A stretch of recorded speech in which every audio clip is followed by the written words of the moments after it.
Having agency is defined as the capacity of individuals to act independently and to make their own free choices. Tune in to get an inside look at the inspiring uphill climb of businesswomen from around the world. I'm your host, Cheryl Gillihan, and this is Woman-Owned Agency.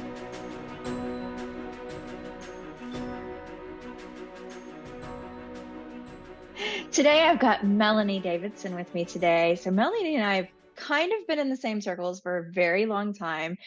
We haven't officially met in person yet, but I'm so excited to have you here with me today, Melanie, to tell your story and to share a bit about your new ownership of Scream Agency. Could you please introduce yourself? Sure. Thank you, Cheryl. And I am so excited to be here. Thank you for having me today. And yes, we have not met face to face, but I believe you've got to spend some time with my son, Xander. So that's really fun. I'm Melanie Davidson. I am a long-time seasoned marketer. I love digital marketing. I love working with clients. I'm the new owner of Scream Agency. We're a B Corp female-owned agency that specializes in, brand strategies, storytelling, creative, PR, digital marketing. We're really a full-service agency on the marketing side. Like I said, I have a long history in consumer-based marketing, optimizing the customer experience, driving performance and ROI. I am also an impact investor and a political advocate. Right. And over 20 years actually in the marketing space, That's right? right. Yes. I Two got my, decades is a long time it and a lot really is. has changed. Yes, a lot has changed for sure. Yep, I started in nonprofit space and then quickly went over to America Online. I was part of the them that gave the world the internet, good, bad, or indifferent, but it's a proud part of my career for sure. Yeah, and we've come a long way since America Online for sure. Yes.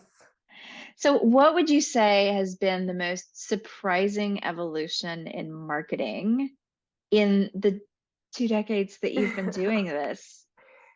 So while a lot has changed, the one thing that has not changed and has never changed is that it's really consumers that are driving change, and they're driving what they need from marketers and from products and from companies. And if companies can't respond to that, to your point about AMC not moving to streaming, like that's where companies fail. If they can't, they can't listen to what their consumers. That's never changed. Consumers are the one who are driving change, and they always have and they always will. Right. That's why we have the Ubers of the world, because that was the demand from the consumers, that they needed a better way to travel to and from besides taxis. That's where Airbnb was invented, because consumers were driving, needing other options than expensive hotel rooms. And that we will continue to see over time. And if companies and marketers can't stay up with that, then that's where things go awry. Yeah, absolutely. And I just think that there's there's no way to know where it's going to go, but we Mm-mm, do always have to anticipate and be ready to shift totally. super And fast. and listen and listen. Yeah, and I think we're going to see changes continue to evolve in both those spaces. On the data side, particularly, there's a lot about privacy Mm-hmm. versus transparency right now. So we want to be completely transparent, but we also want to honor everybody's data and be, keep it secure and be mindful of the data that we're collecting and how we're using that data. So I just think there's just going to be a lot of change in that space over the next decade. So it's definitely something that we have to stay attuned to as a web agency, because we're usually creating the systems that are collecting some of that data and storing Mm-hmm. some of that data, and not necessarily utilizing it like you are in the marketing space. So Yeah, absolutely. And it's great to have teenage kids, because that helps keep you sort of up to speed and looking over their shoulder on what they're using, right? Anything that you get on that they're using, they get off of it immediately, right? So then you have to kind of keep an eye on what's the next big platform that they're on and using. I probably couldn't even tell you, and I should be able to, as a marketer and as a digital marketer, but it's good to have that little local focus group. now, here's a question for you that people might be asking. There's, like you said, so many changes in the social space. Are all of them viable? Like, should every organization be looking at every platform, or are there nuances there that you look for as a marketer to say, well, yeah, for your particular sector and the work that you're doing, that platform just isn't a viable marketing space? Yeah, no, that's a great question. It's very easy for clients and people in particular to think they have to be everywhere, but you really need to be where your audience is, right? And for example, I have some, um, let's say business service provider clients, and there's no reason for them to be on TikTok, even though they think about should I be? No, your audience isn't there. You shouldn't waste your time or your money to be there, right? There are places where your target audience is, and that's where you want to go deep. Yeah, for us, because we're business to business, I think LinkedIn is a Hmm. space where we do a lot more content Yep, we for do a lot sure. of LinkedIn for our business. Yep, our B2B clients, our consumer clients. It depends again on the demographic and the age group really that they're trying to target. I mean, I Absolutely. still find Facebook really good for certain clients that target like business type of groups. Like I have an accounting client, and it's Facebook performs really well for them, where it may not perform so well for a consumer based product, for example. Mhm.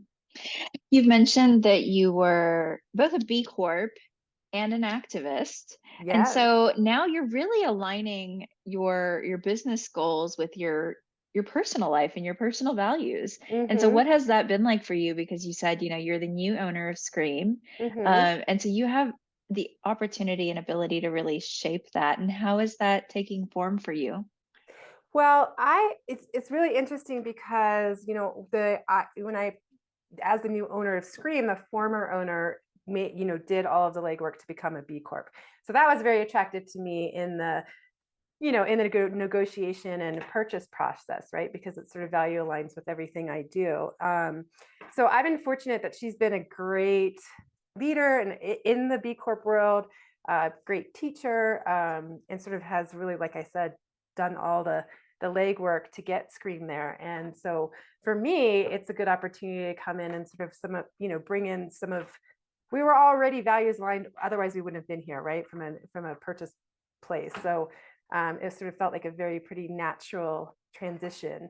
Um, but it's been very interesting to, for me as a new owner, is that so much of our client base, our new opportunities come to us because we are B Corp. And, finding out that clients really want to work with you because you are, walking the walk, not just talking the talk, and sort of, it's core to our mission and core to our values, as well as talent, right? And it attracts a different talent pool as well. And that's what we look for when we're hiring and expanding our group, is people that are values driven and mission aligned. And it feels like a very different place from big agency world and the corporate world in which I grew up. So it's why I got into political activism and impact investing was because of those values I have in corporate social responsibility and foods, in the environment and food stability and poverty alleviation and all of those things. So it's so great to be able to combine your everyday work with sort of your values. Yeah, it really is. And I appreciate that when I'm able to use my values as I'm making decisions, because some of the decisions you have to make as business owners are very challenging decisions. And if I can just revert back to my core, Mm-hmm. and that North Star for what, Mm-hmm. what my moral compass is, that makes those decisions a lot easier. Mm-hmm. Yep. Yeah. So tell me more about sort of this purchase process of buying the business. Have you been a business owner before, or is this the first business that you've owned? This is the first business I've owned. I've been a business leader in the past, but this is the first business I've owned. And I have to say that the purchase process was really quite amazing. I think everybody involved was sort of dedicated to the mission, came to it with a place of grace. Not that most business purchases aren't like that, but I think our team, which I think was really refreshing, was our team was all women. I'm a female owner, purchasing from a female owner. Our brokers were all female. My lawyer was female, or is female, I should say. So it was refreshing. It was refreshing in a way because I think that we were able to know that we both wanted the same thing at the end, and we wanted to get there in the end. And some of the harder negotiation points or sticking points didn't come to battle or didn't come to a head because we knew that we were both on the same place and we wanted the same outcome at the end of the day. So it felt a little kinder and a nicer process, even though it's my first and only. I have been through, as leaders of corporations, sort of as we've acquired other businesses, and just how nasty and dirty and mean it can get. So I think we did a great job of just, like, again, everybody had their eyes on the finish line, and we're able to get there with grace and integrity and kindness and love, and all of that, all of that good stuff that sounds a little mushy, but at the end of the day, I think it's really important because we're all people too, right? And I know Laura, who's the woman I bought the business from, you know cared about the employees and the clients, and wanted someone that could come in with that same level of passion and integrity. And so I think we both had our eyes set on the end goal, and it just made it for a fairly easy process. That's great to hear. I mean, that Yeah. makes for a really wonderful transition, and keeping the values the same throughout as you're transitioning the ownership. Yeah. So, did you know, kind of like earlier on in your career, that you would eventually own a business, that was something that you were looking to do one day? Yeah, absolutely. I think I've known for a long time that I would love to have my own business. I didn't love the idea of starting something from scratch. So I don't feel like I have, I mean, the capabilities, sure, but the appetite, probably not so much. Like, I just um, didn't want to have to start from scratch. So when this opportunity came up, which my younger brother brought to my attention, so there's a bit of a family story to that as well. But it just seemed like a perfect fit, and it just it all just the stars aligned, and it worked out, and here we are. I love it when the stars align. Yeah. And like you, I'm not sure that I had the appetite to start my own business. Um, I acquired Cause Labs also after having been in the company itself for 10 years. I Yeah. acquired it. So I acquired it from within the company, which was an interesting sort of transition and shift as well. But I think that now that I've been an owner for a while, everything is a business opportunity. Hmm. And I look at things and I'm like, oh, I could turn that into a business. Oh, I wonder if that could roll into this existing business. Everything is just now like business minded. I just have this, I don't know, it was almost like a switch got flipped in my brain, and I realized that I could do this. And now I feel like I have the appetite potentially for starting other businesses or other endeavors. It's really funny. Yeah. But that's really interesting. I'm curious to see if I have that appetite grows after a while. But I do hear what you're saying in terms of everything is an opportunity. But I again feel very fortunate that Laura, who I bought the business for, built an amazing business already. So it was, amazing clients. The team is great, super talented people. So there's nothing to fix per se, Right. right? So what I can do is bring my skill set to the table, and the things that I have, done in the past. Like, I have a strong appetite for digital strategy, marketing strategy, bringing all of those capabilities in. Like, the work that Scream has been delivering and continues to deliver is incredible, and it's built a name and a reputation for itself. So how fortunate am I to not have to build something from scratch and get to purchase something that's already an amazing business.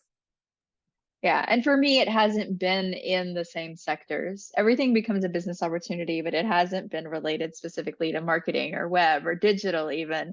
Like you and I, when we first chatted, we were taking a walk and I was walking around our ranch. And now our ranch is a business opportunity. And my gardening and crops and chickens are business. Yeah. I don't know why, but I just Yeah. have this mindset for like, how does this become a business? How do I make this something more than just a hobby? So it Yeah, I hasn't love it. been That's great. specifically related to my existing business. Yeah, I see what you're saying. Yeah. I love it. So with your specific expertise that you're bringing to Scream, what would you say are some of the specialty projects that Scream works on? Is there a specific sector in which you work in, or do you work broadly across all sectors? Well, we love all our clients and our sectors equally, but some we have a little bit more passion for. We do a lot of, Scream does a lot of creative work. We have some great financial clients that are sort of Colorado based, do a lot of non-for-profit work, work with other B Corps. I really love the outdoor space and the travel and tourism space. So that's an area that I would like to grow. I have experience in that sector. And it's just, who doesn't love to be outdoors? And I'm passionate about travel, and so that's the sector that I'm looking forward to, to bringing into Scream and helping grow. I feel like everybody that lives in Colorado loves the outdoors. I Oh, mean, isn't that why y'all live there? yeah, really it is. It's hard not to. I mean, even with the snow on the ground, it's just a year-round playground, right? It's amazing. The air is clean. It's lovely. You start to move here, and then all of a sudden, your cousin moves out here, and then your sister, and then your parent. Like, it just is a magnet for everyone else, and then no one ever leaves.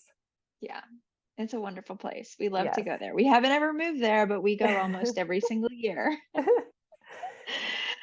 And so, if you were willing to share, you haven't been in the business very long yet, but diving into it, have you gotten to personally like get your hands into any of the projects? Do you have any stories to share about any of the projects that you've worked on that are live and not necessarily confidential yet?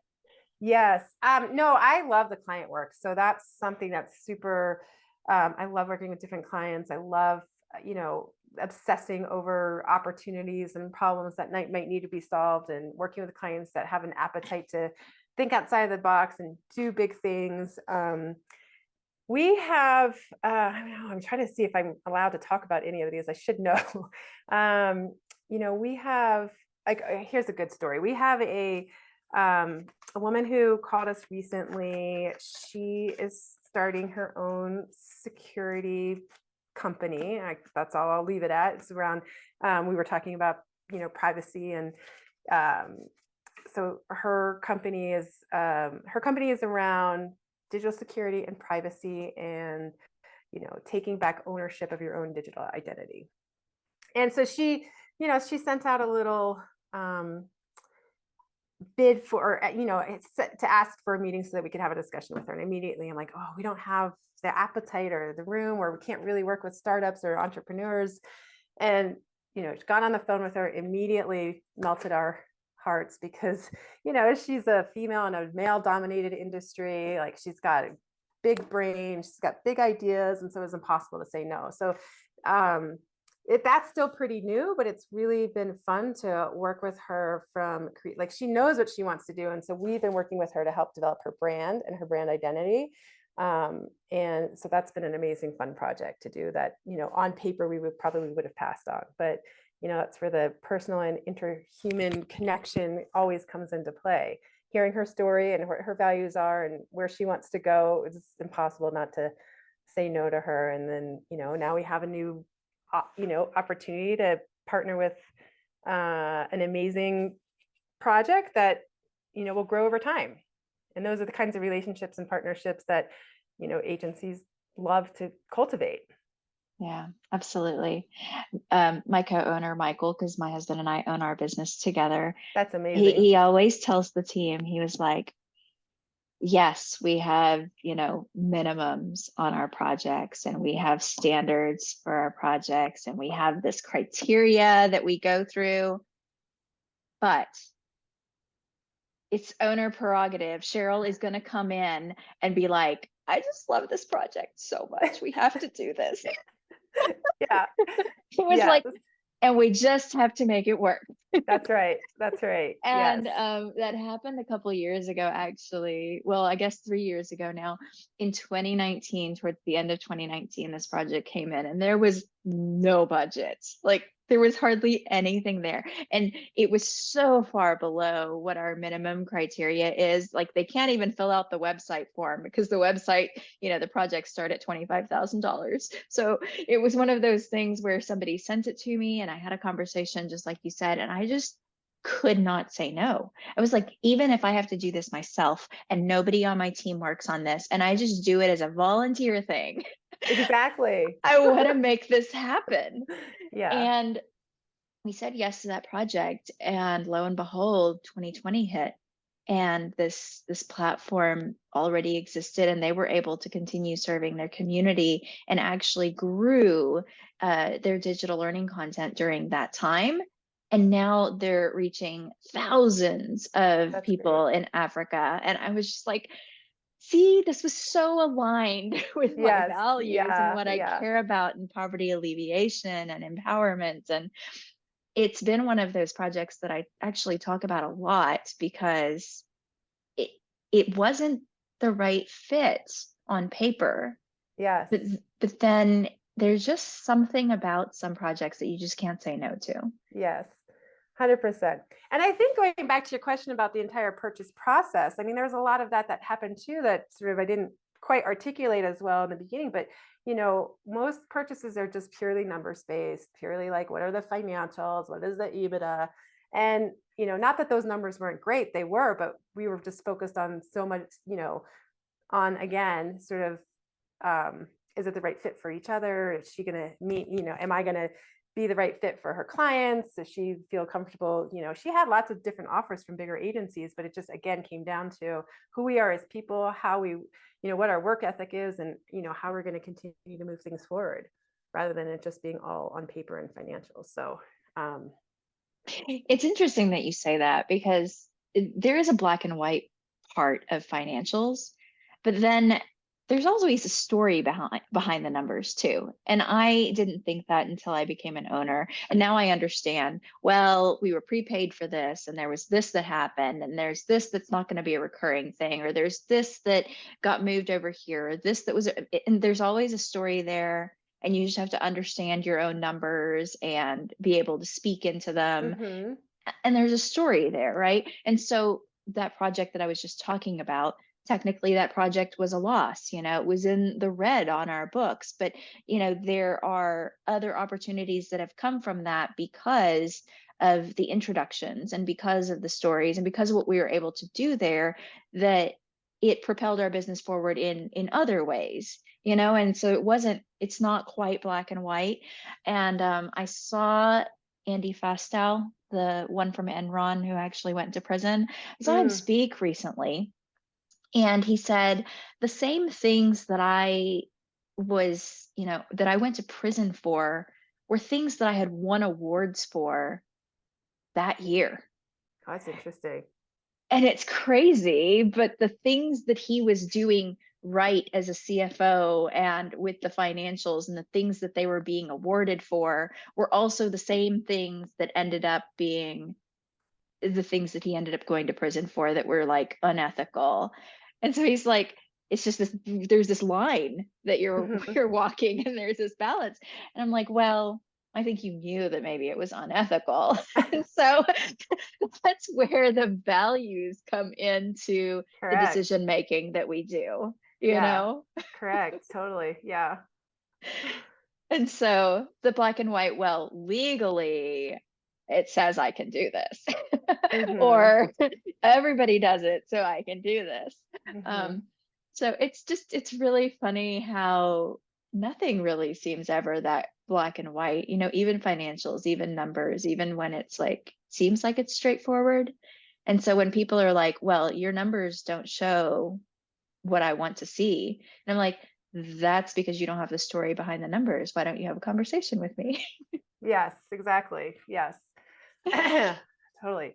Yeah, and I think to your point, I think since we were kids, little kids out of the womb, we knew, you know, I'm not, that technically okay to do, but it's not the right thing to do, right? And so where in our lives do we diverge from that, to end up with the Enrons and those stories of the world? Yeah. I think my little white lies started when I had children. Oh, I know. Me too. I was like, I'm never gonna tell my kids that there's a Santa Claus. Like, I'm just not gonna lie to them that way. And then, of course, you can't help it. Well, things like that. But I mean, my youngest daughter, for example, like we could not get her bathroom trained. We could not get her potty trained. And so I told her, she was 3 years old. I told her, I said, I'm sorry, when we moved to Washington, they don't sell diapers there. She got Yeah. potty trained really fast. Yes, exactly. Right. Because you knew they just needed that extra motivation. Like she just Yes. needed a push. Yes. No, but on the big things, definitely, like we have that grounding, and I love that we as B Corps are able to bring that into our business decisions, because I do think there are some things where we're like, well, technically speaking, our handbook doesn't say that we can't do that. Mm, But I think we yes. know if we say, well, but what do our values reflect? True. Do our values say that we should Yes. do it that way? And in some ways, it's more, I don't know, I don't want to get too much on a soapbox, but like more inherent and just more natural, right? To live those values. So it's, you attract, like you attract the clients that way, you attract your team that way, you attract partners that way. And then you just, I feel like it's not hard. It's not hard to do the right thing, right? It's just inherent and natural. That's so true. It's not hard to do the right thing. So tell me a little bit more about your experience and exposure to business ownership before you became a business owner. So, I like, I've had leadership roles. I think there's certain aspects of, I own a couple of different homes and have to manage those in a way. And to your point, like those are businesses in of itself. When as an impact investor, taking on, you know, um, making investments into companies, and as an impact early stage investor, you don't just give your money and walk away, right? You have to, not I'm not a business owner, they are going to make their own decisions, but at the same time, like it's you now have a vested interest and you want them to succeed, not just financially, but because you think that this is something that's going to be a value add to the world, right? So I feel like those those are nuanced examples, but those are ownership in of its own right. Maybe like I said, I'm ownership over the investment and where that hoping that might hoping I'm making a right decision that money is going to come back, but it's going into a business that I think is going to make a difference in the world. Yeah. And it just goes to show that we're exposed to a lot of different scenarios in our lives that, open up this possibility and opportunity for us to succeed in business ownership, because we've already got the lessons there from some of the other things that we've been doing Yes. potentially for a really long time. Yes. And I think, let's face it, like motherhood is a business in and of its own self. Like we are raising these human beings to be value adding members of society. We don't want them to get hurt. We don't want them to like we want them to be successful and succeed, right? So there's, you know, up to a certain degree, right? But like as your motherhood, I think is an ownership in of itself. It really is. Parenthood, I should say, but yeah. Parenthood. Yeah, Yes. it really is. But interestingly, we don't have to get any certifications. We don't I know, have it's crazy, right? to. Just to leave the hospital with this child, you're like, I don't even know how to bathe it. What are you talking about? Yeah. You don't have to get any training. You don't have to get a license. You don't have to get certifications. You don't have to get permits with the city. Yes. Yeah. Just here, raise a human. Yes. Yeah. Just make sure your car seat's locked in, but otherwise you're free to go. You're like, what? I need more time. Yeah. It is funny. You got to meet Xander, so I know you got to know his sense of humor. But we were at a pediatrician appointment for him. He's 15. The doctor, he's got all his vaccinations and his boosters, and the doctor recommended that he gets another booster for a new variant. And I was thinking he didn't have his third booster, but he did. And so, he and I are getting into this little argument about whether or not he should get it. And I'm getting frustrated with him. And he just goes, my body, my choice. And I thought, oh, hard to argue with that. It is hard to argue with that. Yes. When they get to a certain age when, they're starting to make their own decisions and stand their own ground and understand what they stand for, it's hard to argue. And it's kind of a proud moment for Yes, me. Both of my girls are older now, they're 20 and 22, but when that started to happen, and now when I watch them as they make decisions and make their choices, I'm like, I'm just so proud to see that some of those conversations that we've had and some of the things that I've really stood for is reflected in some of the things they're doing, and it makes me really proud. absolutely. Yeah. I mean, my oldest is 17, a senior in high school, and has just gone through, she's worked really hard her whole high school career, and has worked really hard to get into college, and she got into her number one choice, and she got a little merit scholarship to go with it. And it's just, Woo! she did that really, I mean, of course, with encouragement and support, but like that was her accomplishment and her goal. And it's really, yeah, it's really a proud moment to, to see her accomplish her goals, and you know be proud of work she's done. And it's also very emotional knowing that she's going to not be home next year, but that's, as it comes with the territory, right? The It rite of does. passage. Yeah. Well, congratulations to her and Yeah, congratulations to you. That's thank great you. news. Yes, Great thank news. you. So, in the things that you're working on, I mean, there's a lot going on. You're working towards, a true owner, like long ownership of this business, and you're about to be an empty nester, it sounds like, as well. And so there are a lot of shifts and changes that are going on right now. What are some of the things that you're excited for as you're planning and strategizing for 2023, whether that be with your family or with the business? Yeah, I think on the family side, like I am really excited for Sophie. She, like I said, got into her number one school, and she's worked really hard to get there. So it's really proud to see her, flourish. And that's what you do, right? We raise them and offer them like to the universe, and they have to go off and spread their wings. So that's very exciting. And that's coming up in 2023. From a business perspective, it's I mean, we just have like such great clients who do such good work. And I think we, of course, I'm biased, but deliver amazing work. So I'm just sort of looking forward to continuing to grow that. We talked a little bit about expanding into the outdoor space and travel and tourism. And that's a passion area for me. So that gets me, super jazzed up and excited. And with that comes growth, and we bring additional, resources and talent to our organization. And so that's exciting as well.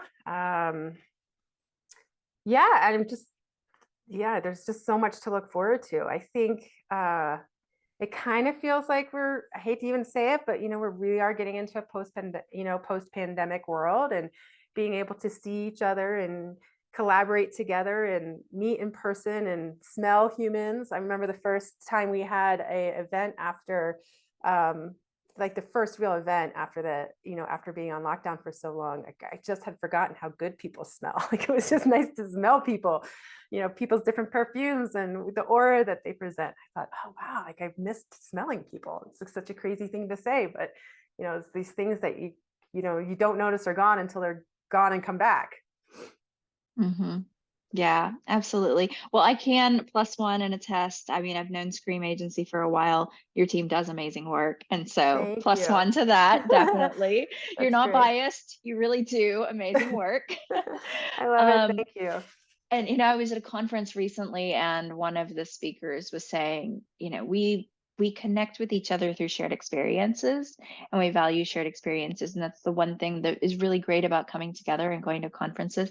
But then the other thing she said, which was really interesting, and you were talking about smelling people, she said, everybody in this room smells like, and it was whatever the hotel shampoo was. It was like mint and rosemary, right?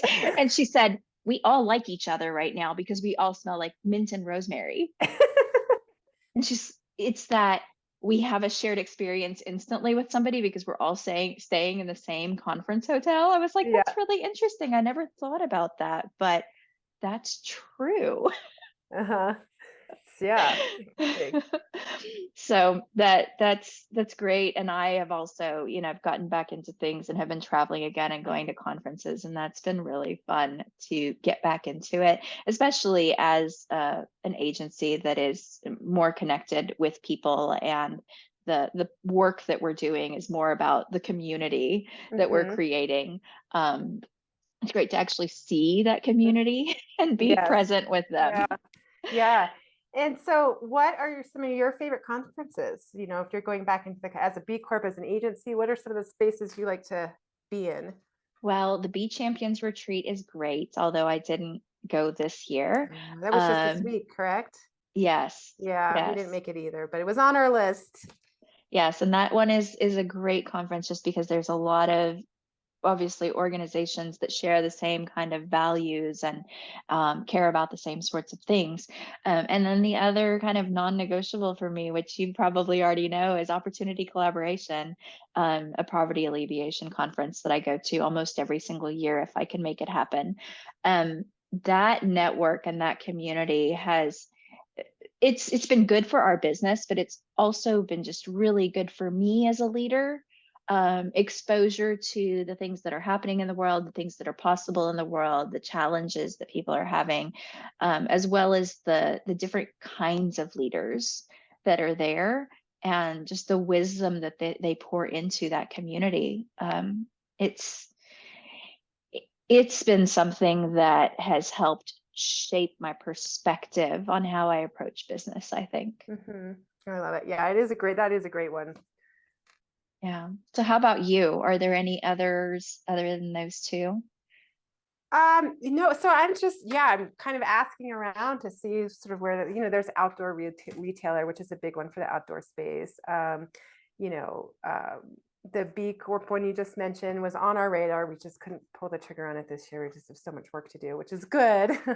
And then we have a lot of local stuff. Like we do our local B Corp, which is great as well because you've got local businesses some are new to the B space, some are well established in the B space, and it's a great community to bring people together across all industries. Yeah, so I kind of gear towards those as well.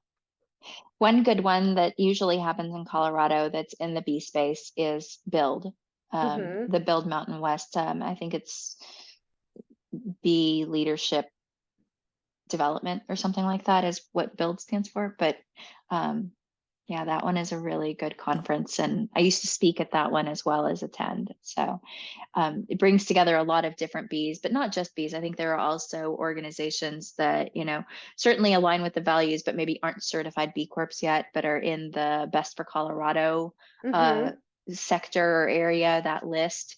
And so there's just a lot of alignment in the things that we care about, but the topics that are discussed there are more about like dealing with your financials, dealing with strategy and innovation, and it's very like practical things that you can take away and bring back into your business.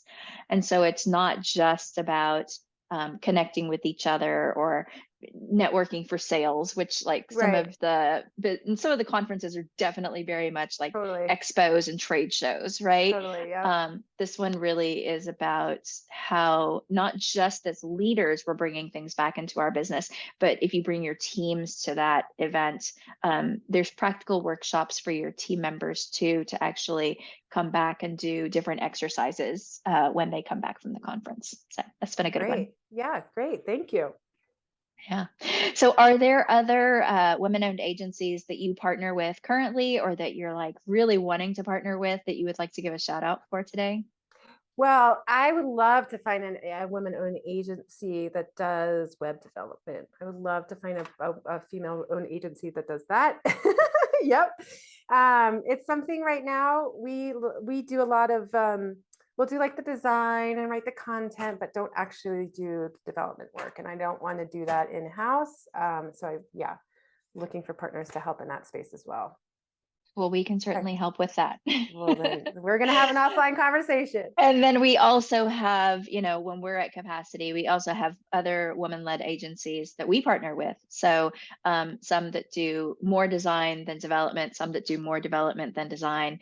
And so we kind of all kind of tap on each other when we're at capacity. And it can work multiple ways. Like some of our clients have been working with us for a long time. And so we'll just plus up when we need to.